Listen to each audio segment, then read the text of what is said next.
Ganun lang, tara. Hello guys, kamusta kayo guys? At ito guys, punta nga pala tayo sa Tim Hortons kasi may volunteer nga pala si Stin doon para sa ano niya, sa school credential niya. At kailangan niya maka 30 hours. Tim Hortons to?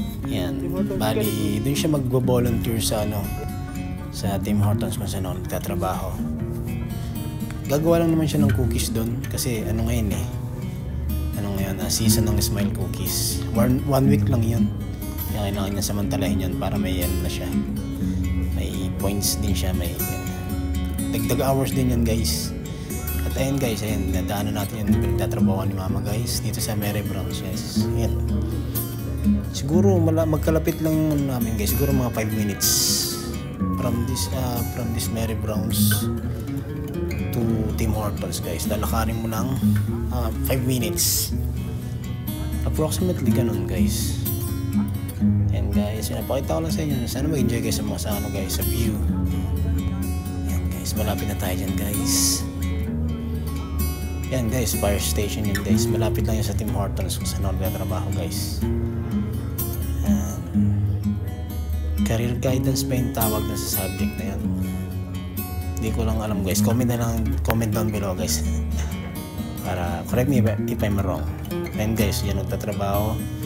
And dyan din magbo-volunteer sa Steam. Gagawa siya ng Smile Cookies.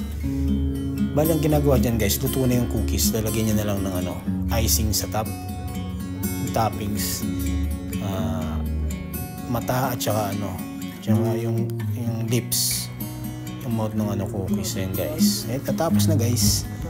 And hindi na ako nag-video sa loob guys kasi bawal eh. Alam nyo na, mas maganda rin sigurado. 1 hour pala yung ano dyan guys, yung ano niya, volunteer niya dyan. Ayun guys, Tim Hortons. Pauwi na kami dyan guys.